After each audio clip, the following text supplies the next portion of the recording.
Bonjour à tous. Donc nous abordons la seconde partie de l'enquête de Jésus. Donc on a eu ces informations au cours d'une séance qui a été faite, donc celle de Christian. Donc il a été capté qu'il était à l'époque un proche de Jésus, qu'il a écrit ses mémoires à l'époque. On a alors récolté quelques informations. Donc avec son accord, voici ce qui a été en rapport avec Jésus. Est-ce que Christian fait partie de la famille du Christ et de Marie-Madeleine? Non, mais il a vécu à leur époque. Je le vois beaucoup avec le Christ, aussi avec Marie-Madeleine, mais il a vraiment eu deux vies distinctes. Il a fréquenté le Christ énormément. Donc il avait quel rapport avec le Christ? Il était qui? Il écrivait ses mémoires. Il les gravait sur des pierres, des tablettes.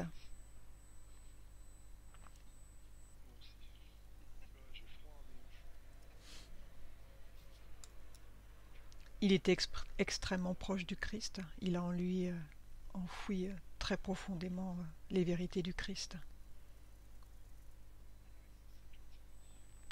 Il sait toute sa vie. Est-ce qu'il y a des choses à savoir sur le Christ d'intéressantes qu'il pourrait nous dévoiler? La couleur de sa peau, par exemple. Il est noir. Il s'était laissé pousser les cheveux. Il avait une particularité, il avait les yeux bleus. Donc il attirait tout le monde. Pour son époque, il avait une dentition parfaite. Il arrivait à tailler sa barbe avec des moyens très précaires. Personne n'était capable d'avoir une barbe aussi parfaite que la sienne. Ses cheveux, il ne les coupait jamais. La puissance est dans les cheveux. Il était très mal dépeint par la Bible. Les miracles qu'on lui attribue sont complètement modifiés. Il est...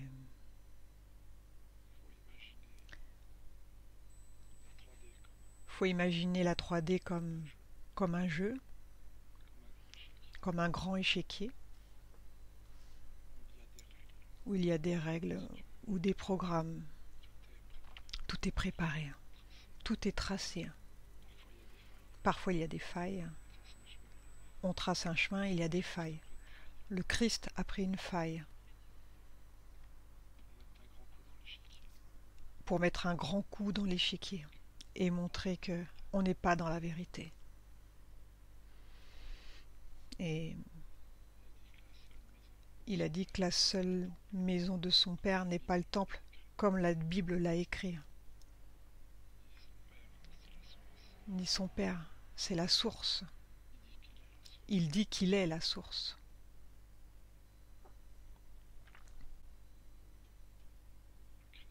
Le Christ connaissait parfaitement Amir. Amir, c'est Christian.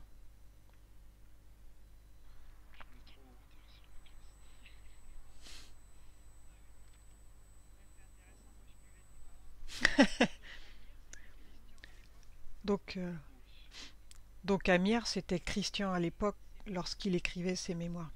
Et où sont ces mémoires au jour d'aujourd'hui? Est-ce qu'elles existent toujours quelque part? Donc les vraies mémoires.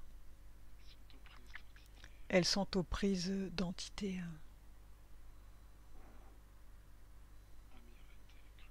Amir a été crucifié en même temps que Jésus, le même jour, au même endroit. Tous ces écrits ont été ramassés, certains étaient gravés sur du bois, ils ont été brûlés.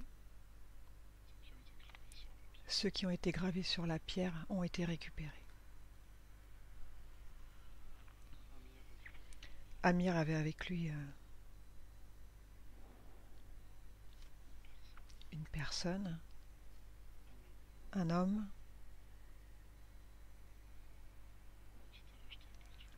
qui était rejeté par toute la société. Cet homme le suivait partout. Il lui donnait des coups de main. Il allait lui tailler les pierres. Il lui préparait ses ciseaux pour pouvoir ensuite graver la pierre. Il lui affûtait. Il était forgeron de formation. Il lui faisait tous ses outils. Cet homme a été crucifié en même temps qu'eux.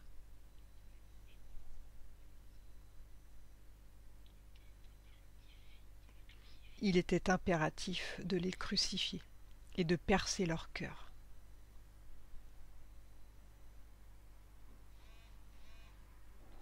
Est-ce qu'il y a eu d'autres personnes, comme le Christ avant lui, qui ont fini de la même façon? Non. Le Christ s'est décidé à chercher une faille quand il a vu qu'Anou a essayé de s'emparer de Gaïa. Il a mis 3000 ans à trouver une faille.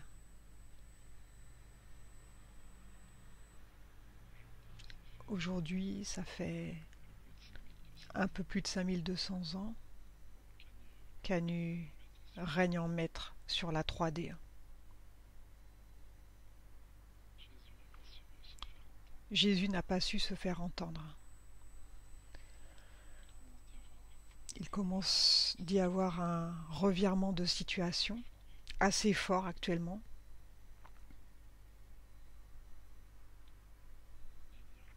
Il y a des vaisseaux planètes, quelques milliers, qui sont prêts à intervenir. Ils sont dans la 5D.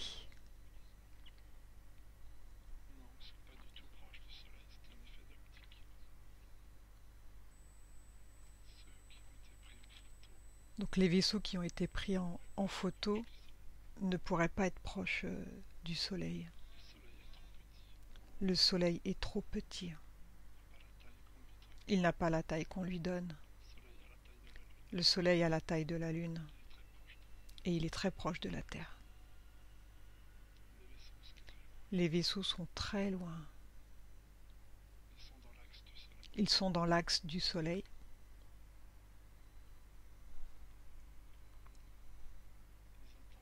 Ils attendent le jour propice pour intervenir. Ils sont constamment entre la 5D et la 3D, prêts à intervenir. Depuis combien de temps ils sont sur le qui-vive là, prêts à intervenir? Depuis 14 mois, dans notre temps. Ça représente 18 minutes chez eux, en 5D. Et ils attendent quoi, en fait? Qu'est-ce qui les fera venir? Une sélection naturelle de l'être humain. C'est-à-dire 7 vaisseaux planètes vont être remplis d'humains avant un chaos certain.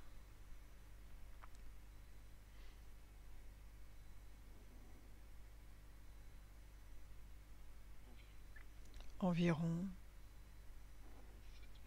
7 millions de personnes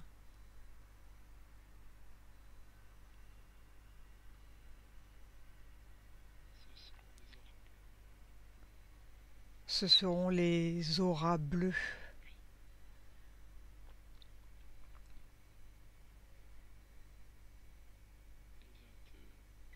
Il y a 2 chemins possibles où la Terre s'éveille suffisamment et rien ne se passe. Elle sortira de son chaos par elle-même. Donc c'est ce que veulent les entités qui sont derrière la source. Ou elle ne s'éveille pas. Les âmes bleues seront récupérées en chair et en os Donc ils seront récupérés sur un vaisseau planète qui fait 4 fois la Terre.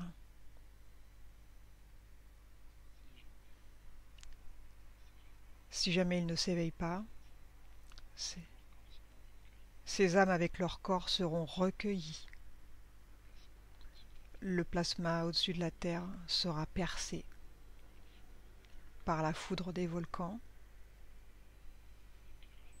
Les pyramides vont s'exciter. Chaque pyramide détruit. Chaque pyramide seront reliées entre elles. Et là, ce sera la source qui va le faire.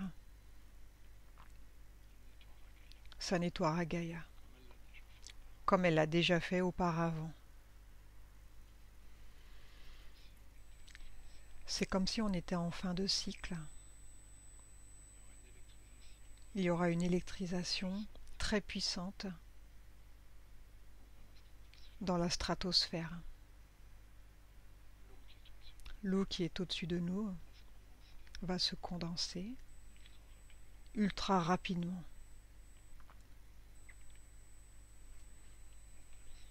La Terre sera noyée jusque dans les glaces.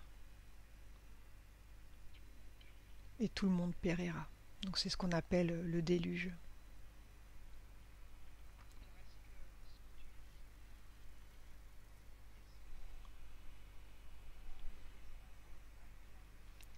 Est-ce que le dessin de Akyam Kramarik, c'est une enfant qui est inspirée par le Christ? Elle a fait un tableau où on voit que c'est submergé par les flots et on voit des bulles qui s'élèvent. Qu'est-ce que ça représente en fin de compte? C'est tout bleu et il y a énormément de... Alors les bulles, ce sont les humains qui sont ponctionnés, les âmes bleues qu'on vient chercher et qui remontent.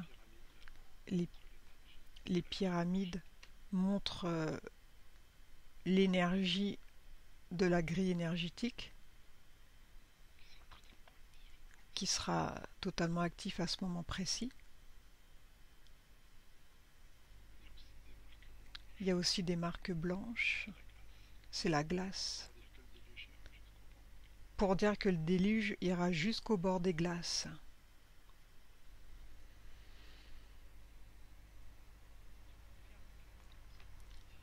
Donc tu confirmes que cette petite fille qui a 8 ans, qui est inspirée, elle est inspirée quoi, par la source.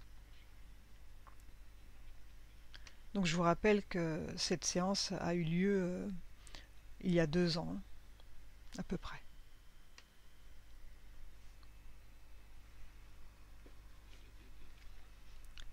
Elle est aidée par elle est aidée par ses dessins, cette petite fille. Donc il y a 10 ans aujourd'hui donc. Alors Christian il parle de Sananda et Nadinada. Donc qui est-ce? Alors le télépathe se connecte dessus. Sananda c'est le Christ.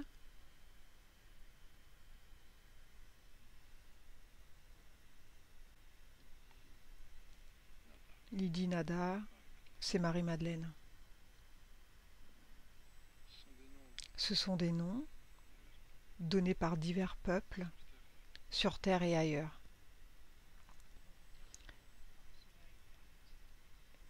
Est-ce qu'ils vont revenir sur Terre, comme cela a été annoncé dans la Bible?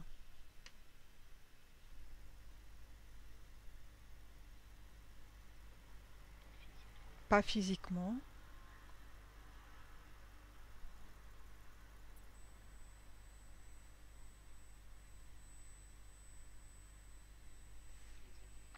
Ils ont,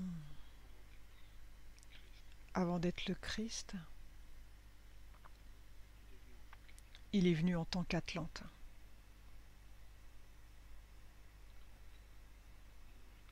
Quand Anu a commencé à poser ses pieds sur terre,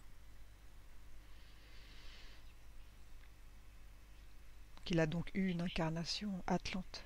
Oui, pour venir chercher de l'information pour réparer le futur. Il n'était qu'un simple Atlante pour ne pas être repéré.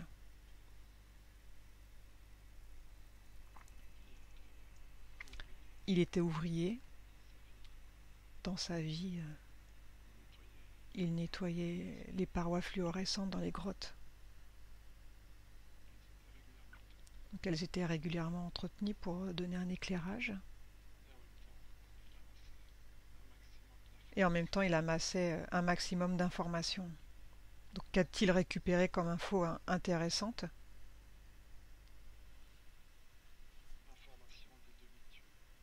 La formation des demi-dieux. Donc la création des faux dieux, là. Des futures des civilisations qui apparaissent. Les Aztèques, les Olmèques, les pharaons. Ils ont tous un point commun. Ce crâne allongé.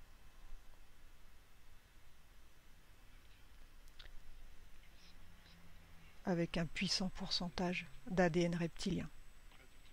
Près de 30%.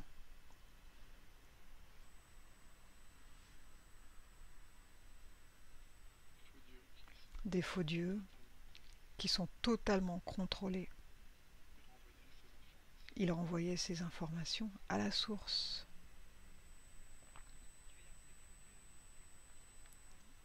Donc, tu veux dire que ces faux dieux, ils étaient contrôlés par Anu? Oui. Anu veut dire anéantir et nuire uniformément. Lydie Nada est venue au temps du Christ. Alors ces vaisseaux qui vont récupérer les âmes bleues là, est-ce qu'on peut considérer que ce sera comme une version moderne de l'Arche de Noé? Non. L'Arche de Noé n'a jamais existé. Les animaux de l'Arche de Noé ne sont pas les originaux.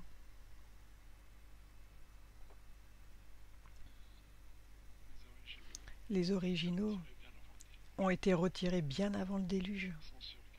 Ils sont sur Gaïa, pas sur Terre. L'Arche de Noé n'était qu'une image pour montrer que certains êtres allaient être épargnés. Anu se devait de montrer une partie de la vérité. Donc il a laissé cette histoire de l'Arche de Noé. C'est pas vraiment l'Arche de Noé. Ces vaisseaux mères, c'est les groupes d'âmes qui ont œuvré pour faire vibrer la terre plus haut. Rien que pour leur mérite, ils sont sauvés.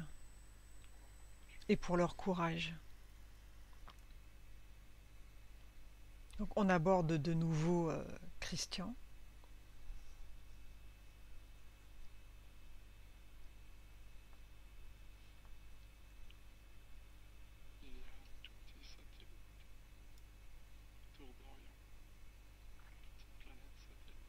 Et je demande quelle est son origine. Alors, on aborde de nouveau Christian. Et donc je demande au télépathe quel est son prénom éthérique.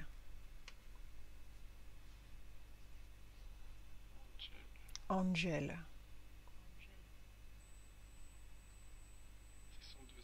C'est son deuxième prénom.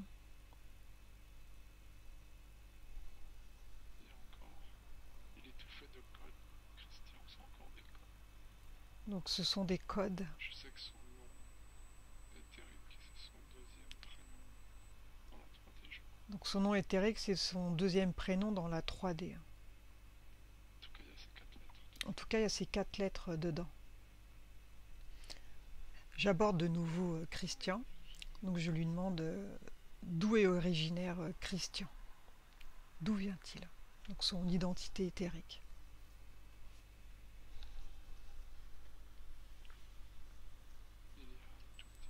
Il y a un tout petit satellite autour d'Orion, une petite planète satellite.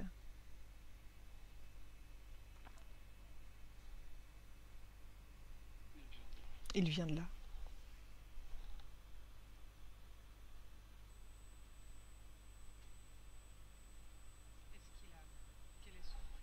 Quel est son prénom de sa partie éthérique? Angel. C'est son deuxième prénom.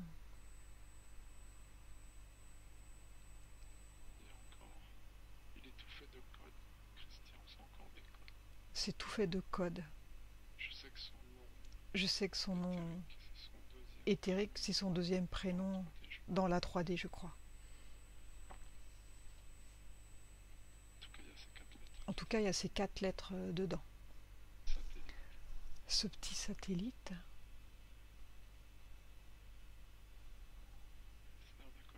sert de communication. C'est une porte pour Orion. Contrôle ceux qui rentrent et qui sortent. En effet, son deuxième prénom, c'est Jean. Et il se fête un 27.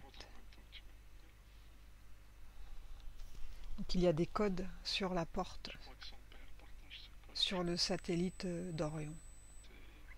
Ange, c'est pour les pyramides. Ce sont les... Ange, c'est angle en anglais. Les pyramides, c'est la clé de l'humanité.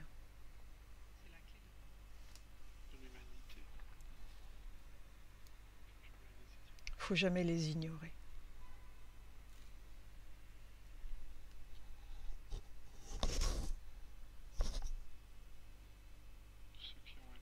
Tous ceux qui ont un nom qui dérive de ange, angel, ont tous un rapport avec des codes pour ouvrir des portes. Les pyramides étant, pour beaucoup d'entre elles, des portes.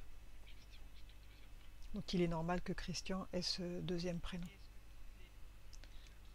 Et est-ce que tous ceux qui ont cette aura bleue, est-ce qu'ils sont tous porteurs de codes? Oui. Des codes indispensables pour la source.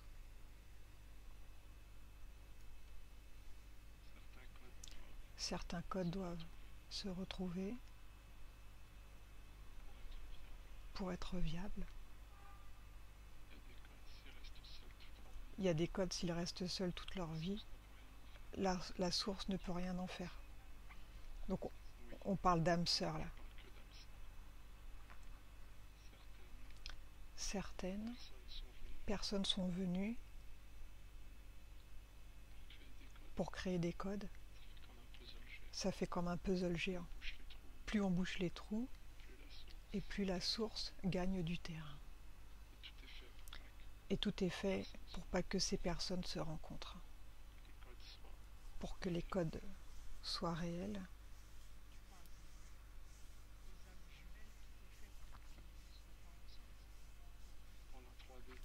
Dans la 3D, tout est fait pour les séparer, le plus possible. Parfois même par des entités de la source. Ça paraît incroyable, mais la source a ses propres défauts, tout comme le clan d'Anu a ses propres défauts. L'humanité s'est séparée en deux. Ça a commencé en réalité par les Atlantes. Il y a bien les deux clans distincts.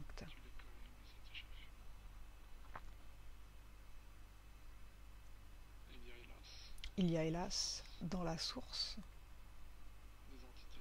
des entités qui travaillent pour elles et qui, pourtant, malgré elles, font du mal.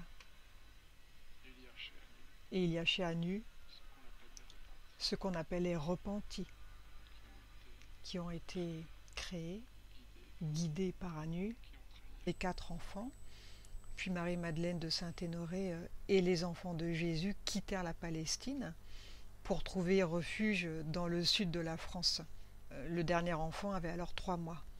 Donc, ils sont arrivés à Bugarache, en France, donc par une porte dimensionnelle, grâce à la grille énergétique. Donc cet endroit est très haut vibratoirement. Donc elle était alors accompagnée de Paul.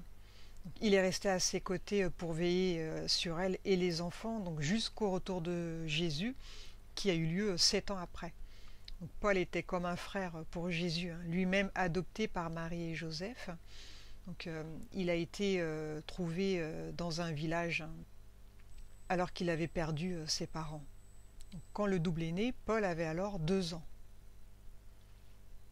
Il y a bien eu une lignée mérovingienne, donc ils ont bien été christianisés par le Christ. Donc ce ne sont pas des sanguinaires. Ils ont bâti les premières cathédrales en France. Donc, un des enfants de Jésus a eu des enfants lui-même avec une celte. Donc les enfants se sont dispersés en France, en Asie, en Afrique et en Russie. Donc les Russes orthodoxes sont chrétiens. Puis au cours du 5e siècle, il est vu que les générations qui en découlèrent s'allièrent à la lignée royale franque, donnant naissance à la dynastie mérovingienne. Donc je reviens donc sur ce mystère des Mérovingiens, donc leur fonction de roi-prêtre ainsi que leur affinité aux pratiques magiques issues du paganisme, et pourtant déjà christianisés, bien qu'en marge de l'Église de Rome. Donc voilà aussi pourquoi on dit dans certains écrits que les Vikings ont construit les églises et cathédrales. On peut donc en conclure que l'humanité rejoue un pan de l'histoire et qu'on est au tournant d'une nouvelle ère. Donc 2 choix s'offrent à nous. C'est un bras de fer entre le bien et le mal, tous 2 incarnés sur Terre à cette période charnière de l'humanité. Donc ça peut vous sembler être un film de science-fiction, ça j'en ai bien conscience, mais la réalité dépasse l'entendement. Alors écoutez votre cœur, seul lui pourra vous faire entendre raison.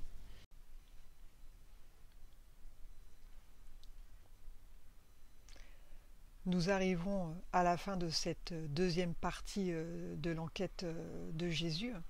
Donc j'ai bien conscience que c'est assez déroutant, que ça dépasse même l'entendement. Donc chacun fera sa propre analyse de ce qui a été capté en état modifié de conscience. Donc je vous dis à bientôt pour de nouvelles enquêtes. Au revoir.